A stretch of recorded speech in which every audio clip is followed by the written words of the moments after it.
Greetings, Dr. Jeffrey Scott here, and this is my my Market MRI Pro update, not for the weekend yet, but 12/30/2025, the day before the last trading day of the year.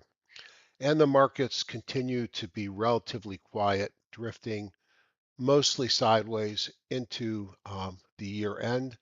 Probably not surprising that we see this. This is typically a quiet time in the market.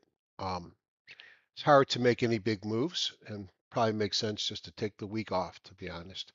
Again, my name is Jeffrey Scott, marketmripro@gmail.com, Google Group Top Down Trader, and my website's marketmripro.com.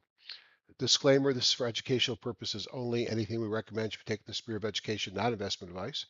The intent of the video is to demonstrate the tools or my tools of top-down analysis, how I apply them. Trading involves risk. You alone are solely responsible for any investment decisions you make. I may own or intend to buy or sell any stock I mentioned. Trading stocks and options should be considered risky. You should always consult with your financial advisor before making trades. My Google group, Top Down Trader, an extra reason to join is I'm going to place the video from today, which includes trading results, into Google group, Top Down Trader, but not on YouTube. I don't mind sharing the results and showing people where I'm ending up the year, but I don't like putting it out on YouTube. So if anybody wants it, they know where to find it. Please join the group. That's the only mailing list that I have access to, the only thing I keep. And frankly, you control your placement there, not me. Thanks a lot to those that joined today for the public launch. As I said during the meeting, we launched it to friends and family and people that I've known for a long time, for the most part. In March and June, October, we had events. Um, it's given us a chance to beef up our servers, improve the speed and the reliability.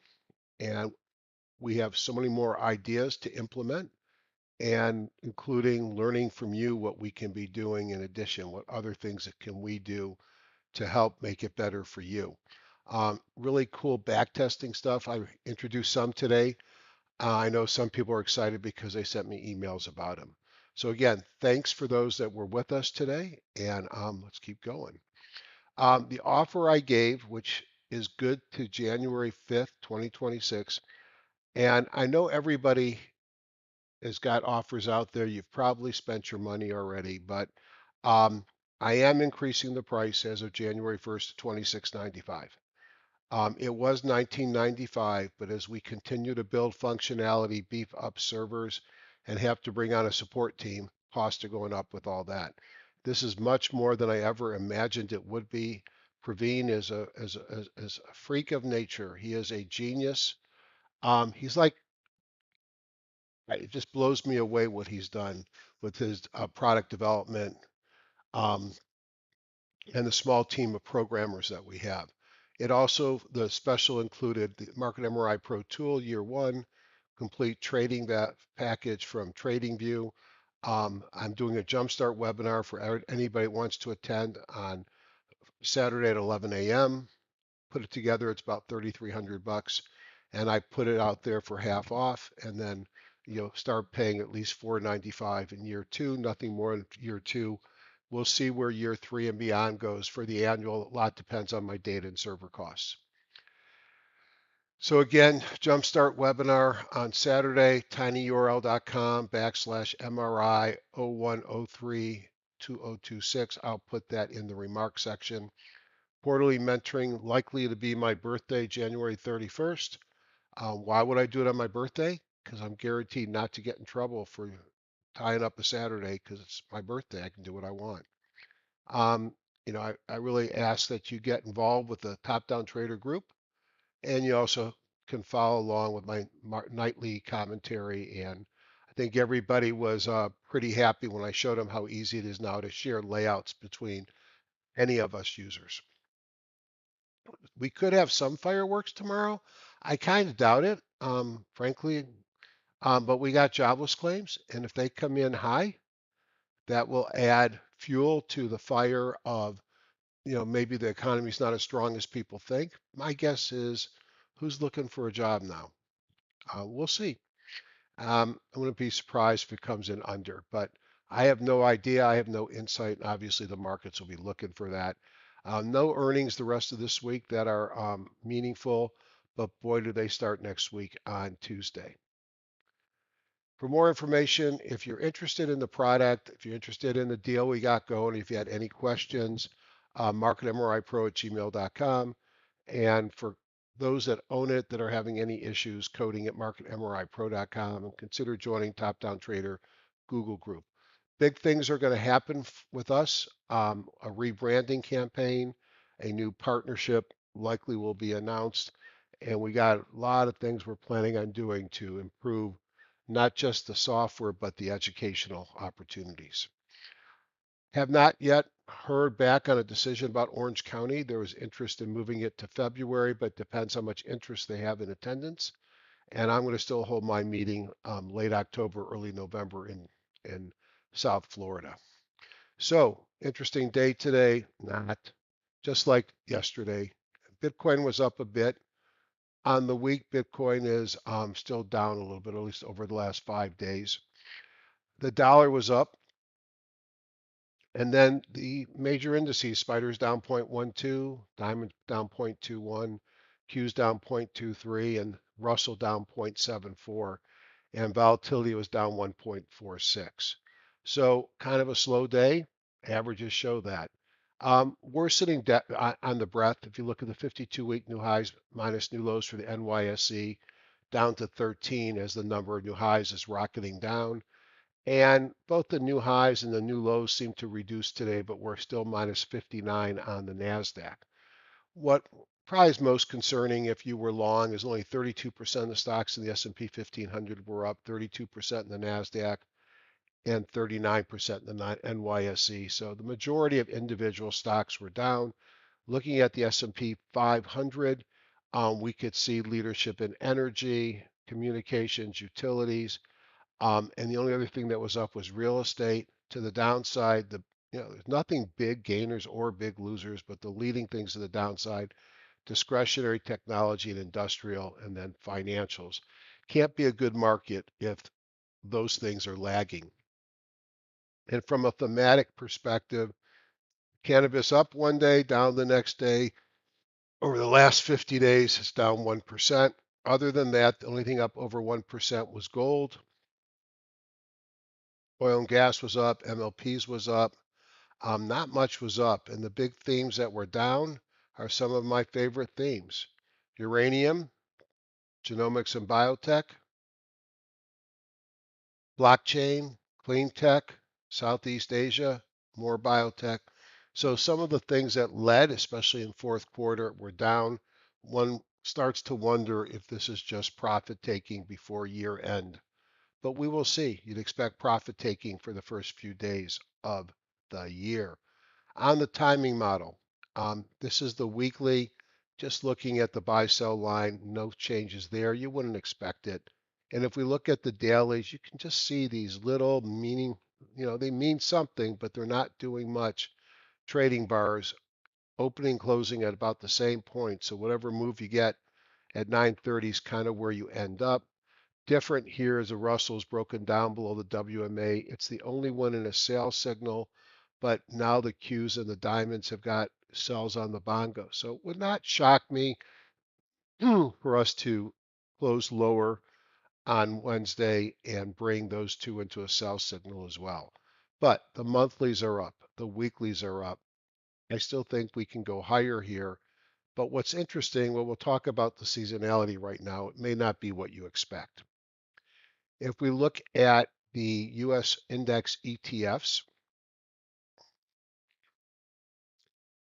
and when I talked about it today, I really feel the same way is, we're in a nice uptrend off that V bottom. Nothing has really changed. Yes, we've slowed down. We're still above the 17, the 21-day EMA, the 50, the 100, and the 200. For the most part, we have, some positive seasonality here. And then we get into February, and this is when the market seems to have a sell-off. And this is looking at green for the last 10 years. Yellow is from the beginning of trading of this instrument. And then the white would be the last 5 years, which has been, well, it has COVID in it, so no surprise, the big pullback. What surprised me here was I thought we have Santa Claus rally and positive seasonality, but you can see over the last 5 and 10 years versus all time, we've actually done poorly during this time of year. So um, it suggests to me that we may have a few more days of weakness before we get a rally. Look at this. You could even say we have predictive price. Who knew that Praveen was building in artificial intelligence into the program? If we look at the Qs, we could say exactly the same thing. It's above the moving averages, a little bit of weakness short term. Has it broken down? No. Is that a sell signal? No. If I look at the diamonds, ditto. Above the 17, above the 50, above the 100, and above the 200, expect a little bit of short-term weakness. Still expect it to go higher before it rolls over. Nothing has changed. The Russell's the weakest of the bunch, and we're targeting down here. Will the 50 hold? And if you look at the projected seasonality, it might, and then the seasonality actually gets a little bit positive for a while. Um, this one has broken the 17. That's the biggest difference. If we look at volatility, you can see the VIX was actually down a bit today. Let me see. Actually, change that. The VXX was down, but the VIX futures were up 0.92. Real, closed below where they open. Really doesn't look like much. Has to clear the 17, the 50, and the 200 before it gets meaningful. And then the US dollar, which had been quiet, actually looks like it was up a little bit, 0.19%. It's come off the recent rally, not too much really going on there. There was a lot of activity the last couple of days in commodities, and I have to admit I was a little bit surprised at how well gold and silver held up today.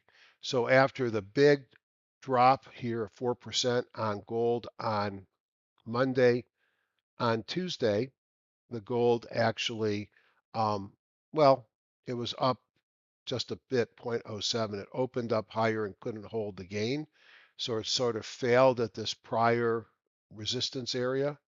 So have to get above that for me to want to be participating. Silver, a little bit of a surprise. Silver, which had the massive down day, over 7% on SLV, the ETF. And I'm just curious what the futures did. SALVER. Because we now got futures. Let's look at the silver futures. Well, I thought we did, and maybe that symbol doesn't work. So let's go back to SLV. But I am surprised, and I'll show you what I'm surprised about, is that after this horrible move, and that is kind of a bottoming signal there, we gapped up today. The fact we finished with the doji is not that exciting to me. In fact, it wouldn't shock me to see us pull down some more tomorrow. But we'll wait and see what silver does. But that was a pretty good rally considering the prior day's mass sell-off. Oil trying to get back into this range, was up a bit, 0.19%. Natural gas, which has been rallying, ran right up into the 50 and failed and closed down here, so up 0.5%. But boy, it flirted with a lot higher, about 60 cents, which is 5%, 4.5% off of the highs of the day. And then the 10-year opened higher, traded lower, closed up on the session, 0.19%, not a big change. And the 30-year similar, traded up at the open, traded down the rest of the day, up 0.08, so really kind of flat. I mean, flat's the name of the game here. Not much is going on. If we look at the buckets, you could see there's a hint, more than a hint, that we've shifted towards the left, but we don't have anything with an exaggerated amount of shares or stocks below the Bollinger Band, so I don't see a real signal there. Weakening markets. Market breadth, you could see we're pulling back on both the NYSE and the NASDAQ composites. We're still above the 50. And if we can see here, you can notice the low volume of the week. Stocks above the moving averages drifting down. And as we look before, new high, new lows, positive on the NYSE, not on the NASDAQ. AD line's down, up down volume is up, no new signals on the bottom. When I looked at the market breadth tool, I was impressed that we are down to 0.19 here on the NASDAQ. Not a signal yet, but getting into an area where you expect reversals.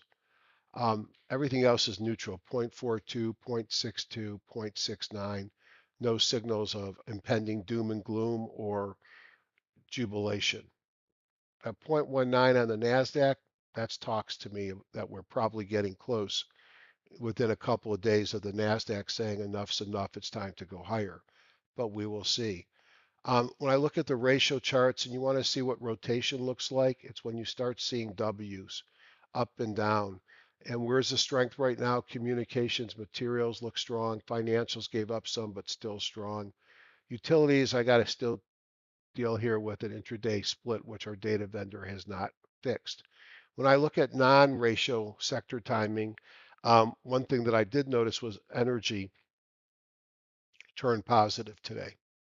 If we look at those key stocks using just the timing model, which is different than I typically look at the charts, just real quickly, Amazon, I really think it wants to go higher. It's sort of been drifting down. It was actually up a teeny bit today. And teeny is the right word. It wasn't up much.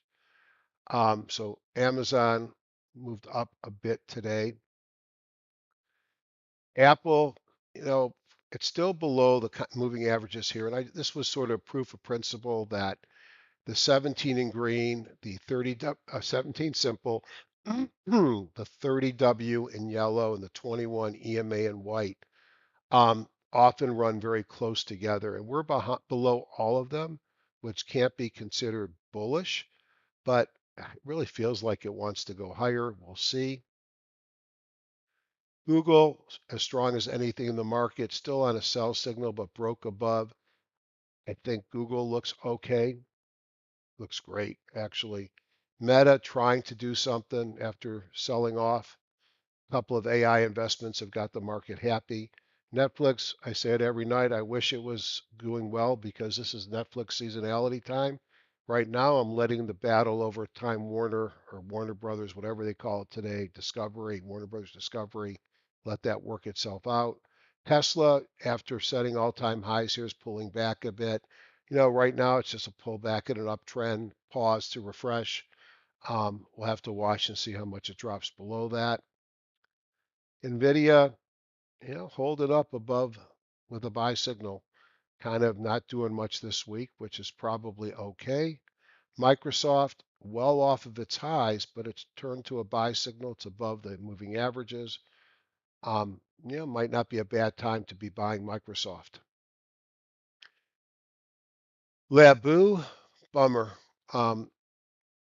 Not my biggest position anymore. It's been a big position this year. What a great trend. Kind of looks like the trend is over. I took some profits off today. Still left a little position in case we get a reversal here. I thought it would run up into JP Morgan, which is 3 weeks away. They have a healthcare conference in San Francisco. I would be careful with biotech right now. Pharma's holding up better. They seem to be coming to grips with the government's impact on drug pricing. Biotech are a lot of small companies that won't get the pricing that they thought, and potentially, and that could hurt valuations. That's not helping them. Data centers still look okay. And then the one thing that looked bad yesterday was the quantums, and they still don't look that inspiring right here. So I like to look at that every day, get a sense of what's going on.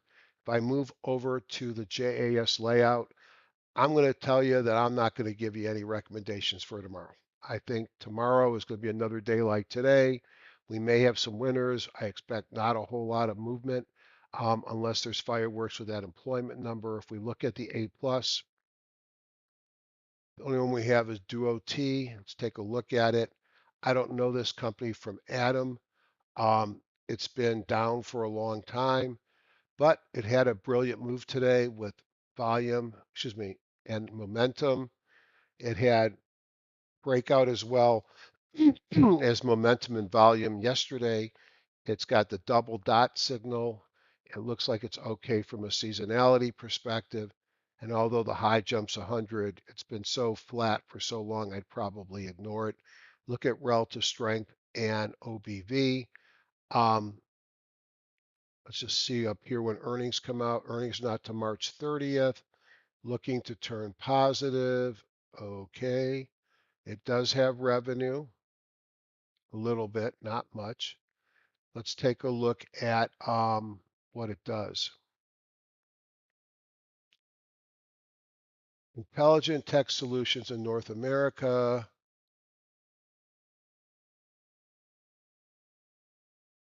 AI algorithm, so it's an AI derivative play. Rail car inspections, that's interesting. So it, I like the chart. Um, it's relatively cheap stock. When I play something that looks like that, let's just bring it down to maybe 30. Question that I would have is, can I find a place to buy it and not have my stop too far away? And that's the problem with this stock. I'd like to get into it if it takes out 1220, which would be up here. And where am I going to put my stop? I mean, the right stop for me is below the lowest candle of the last four, but that stop is like $3 out of 1220. It's like 25% away. That's the problem with this one. I'd probably put my stop about $1 off the price that I buy it at. But boy, with a candle like this, which is such a big move, up 16%, anything below here or below where it closed yesterday here is a 17% stop loss. So it looks interesting. I wouldn't be adverse to trying to run with it. I'm just aware that it's going to be tough to get a tight stop, which means it would be a small position if I did anything with it. Um,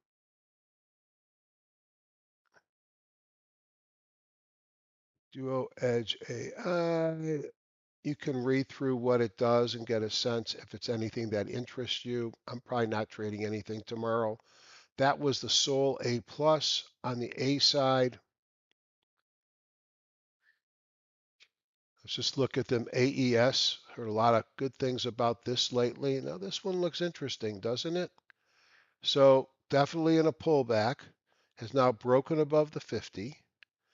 Um, Obviously it's a power company, could have some story with data centers. From an earnings perspective, it makes 68 cents versus 54, so that's over a 25% growth rate. Its PE is only 5. It pays a dividend over of 5%. Let's see. 5.28. Well, this might be my favorite one. Let's see what it looks like on the weekly. It's pretty good there too, doesn't it? It's in a weekly uptrend pullback breaking out. Yeah, the seasonality doesn't look great, which is my only concern, but this might be my favorite one of the night so far. This is AES. Darling, I used to think about them of cooking oil or animal oils. Um, Nice little uptrend. Ericsson has been showing up a lot. Runs into the 50. I wonder if this is a takeout before I get excited.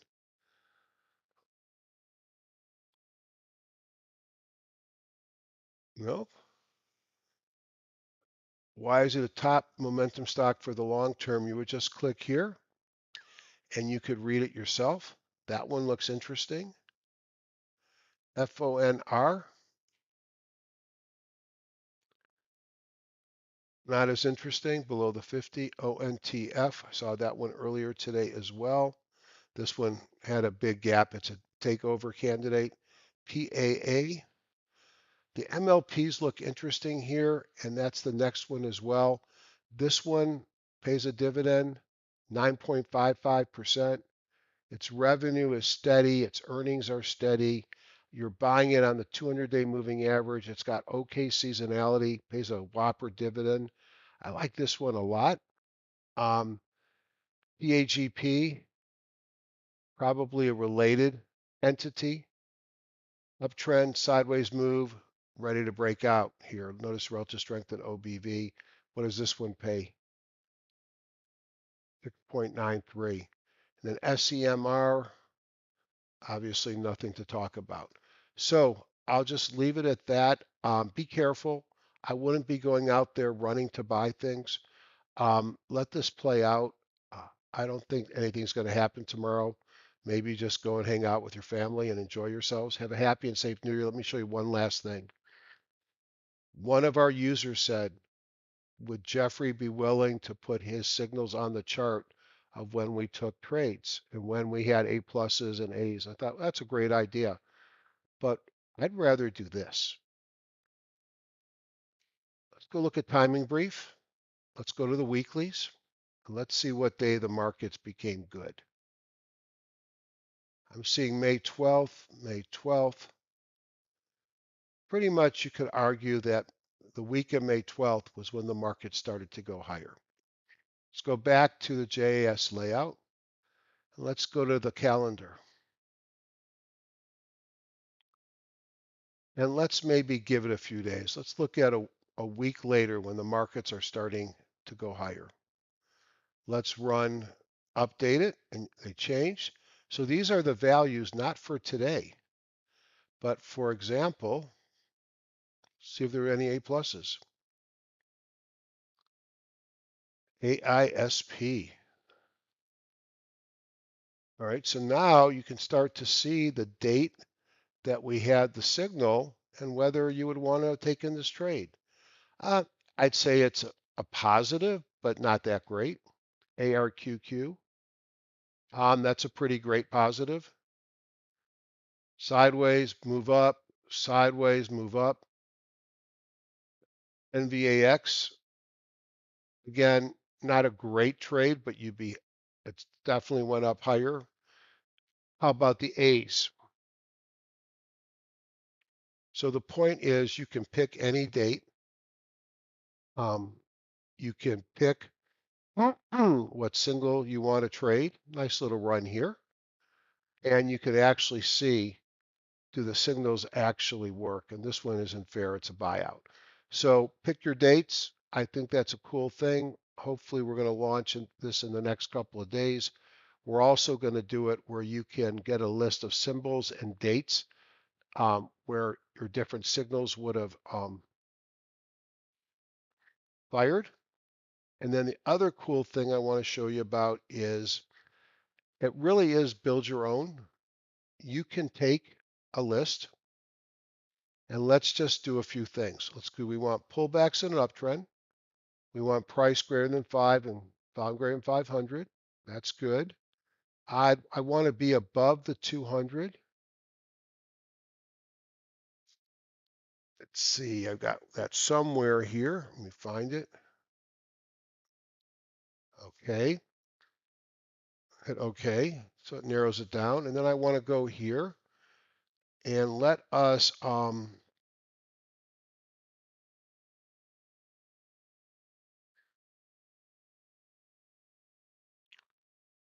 got to make sure it's working.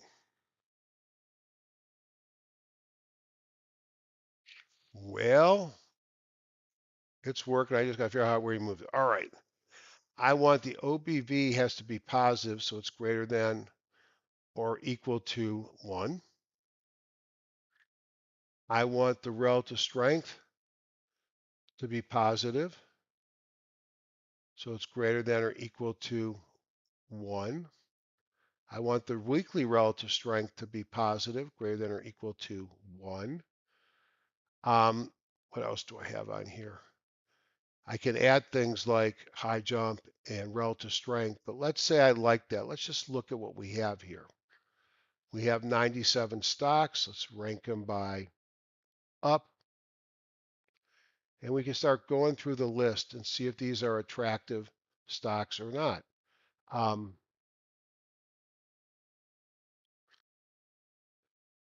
and let's say we liked it. Well, we could come up here and we could go to this and we can save that scan as Jeffrey Test Web 1230. Hit OK. Now we can remove all my filters.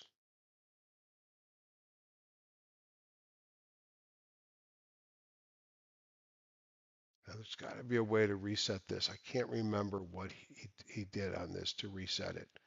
I'll get that from Praveen, but basically you can now, here's your 3,645 stocks.